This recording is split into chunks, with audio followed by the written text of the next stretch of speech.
This is Cancer Chronicles, Journeys of Resilience, Tenacity, and Hope. I'm Scott Gurian. The Rutgers Cancer Institute is New Jersey's only National Cancer Institute-designated comprehensive cancer center. And throughout this series, we've been telling you how they're trying to make people more comfortable talking about the second leading cause of death. With the help of a local arts nonprofit called Collab Arts, they organized a series of storytelling workshops last fall and a public story slam event last December. Today, we're going to hear from one of the participants, Tamara, who runs administrative services at the Cancer Institute.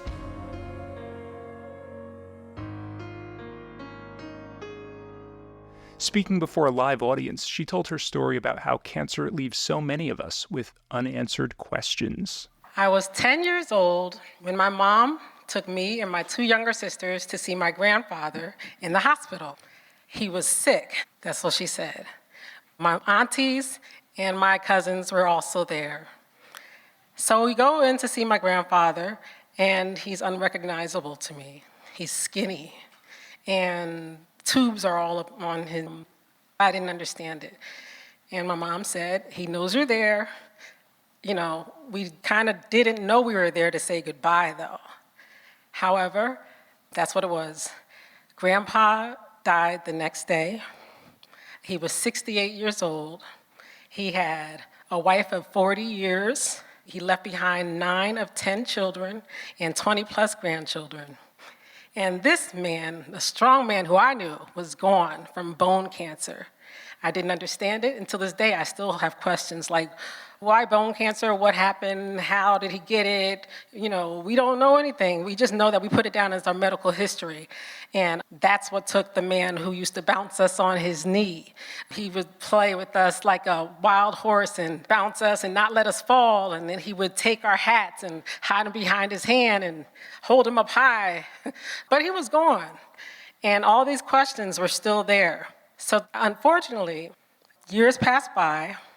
I'm in my 20s at this point, late 20s, and I'm kind of forced to deal with the same type of questions through another experience, but with a man that I loved in a different way. His name was Howard, and it was a love experience because I loved him. He was 32, I was 29. We met at a music listening party, and we had a lot in common. We connected instantly. We liked music, writing, and our children. He had a young son, I had a young daughter, and we always talked about family. He had no problems with that. So we start, just conversations, going out to lunch. We both worked in the city, so it was easy for us to just kind of meet up and just either have lunch or dinner. We connected well. And one day he says, after months of doing this, he says, I feel like I have to go to the doctor. I have night sweats, I have fevers, and there's a lump in my neck that just kind of won't go anywhere.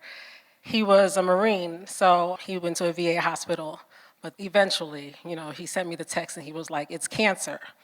And they told him it was anaplastic, large cell, non-Hodgkin's lymphoma, and he probably got it from the Gulf War.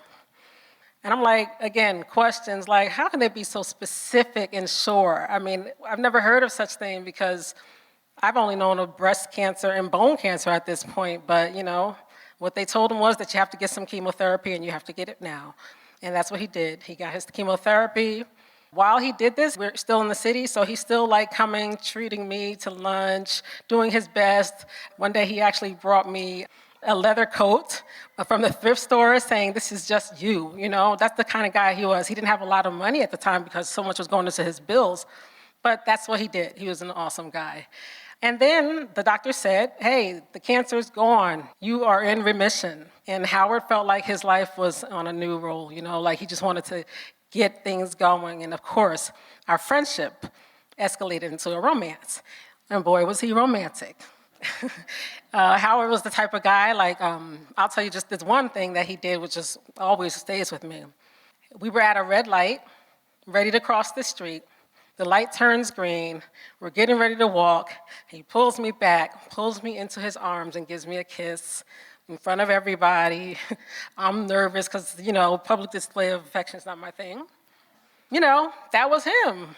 So we took off from there. He met my family. I met his family. Things were going good. The kids got along well and everything. And after another several months, maybe, 4 or 5 months, unfortunately, that cancer came back.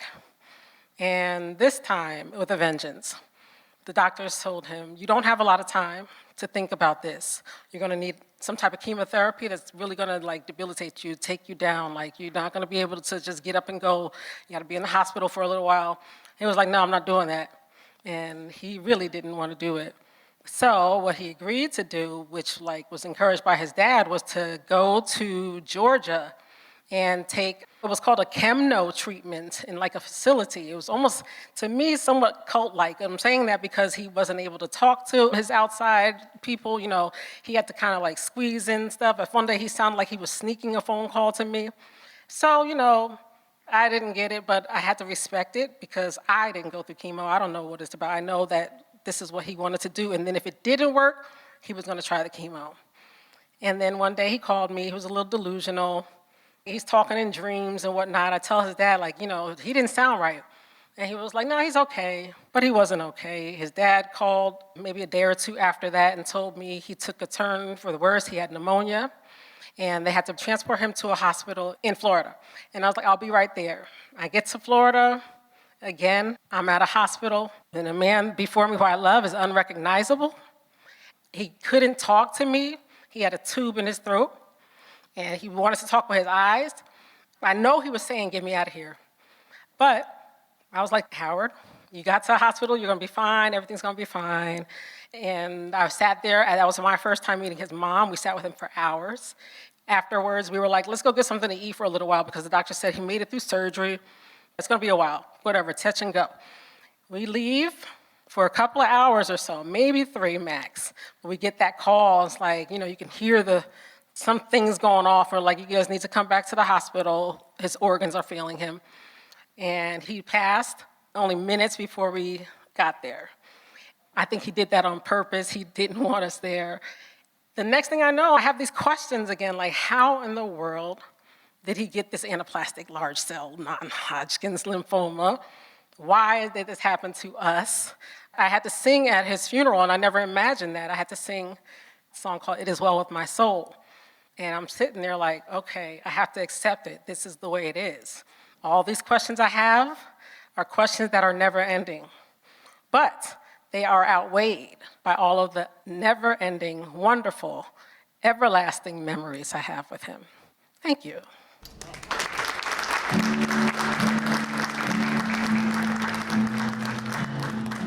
Tamara Horn is with me now. So, Tamara, you spoke about Howard turning down chemotherapy when his cancer returned and instead opting for this so-called chemo alternative treatment. Tell me a little more about that. Yeah, so he definitely fought the good fight with chemo.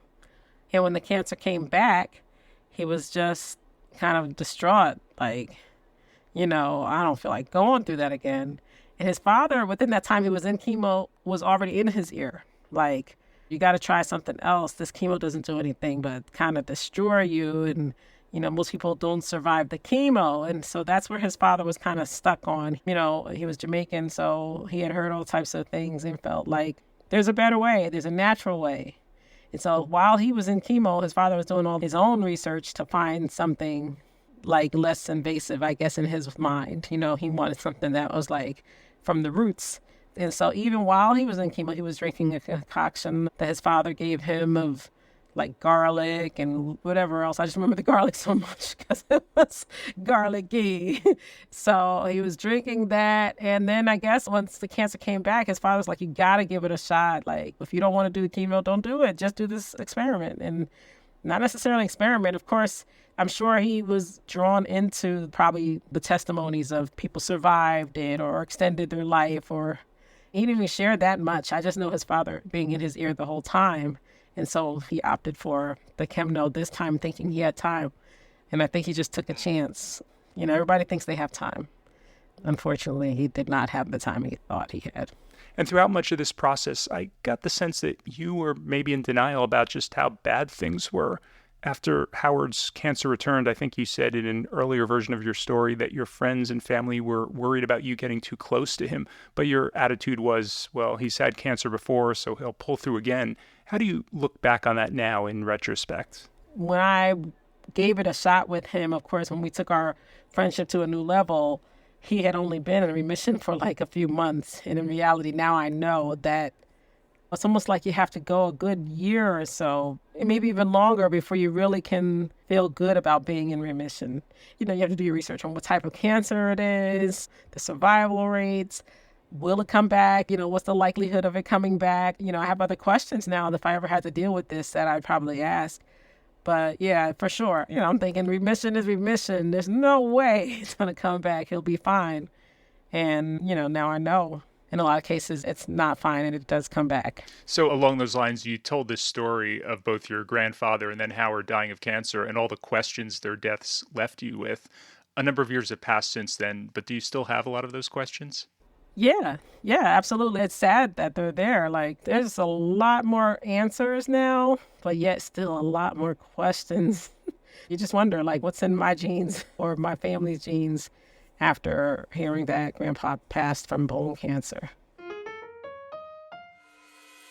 Tamara Horn is the Cancer Institute's Program Manager of Administrative Services. Cancer Chronicles is a project of the Rutgers Cancer Institute through a cross-department collaboration between the Cancer Health Equity Center of Excellence, the Office of Diversity, Equity, and Inclusion, and Cancer Research Education and Training. To learn more about the Cancer Institute's work, visit them on the web at cinj.org.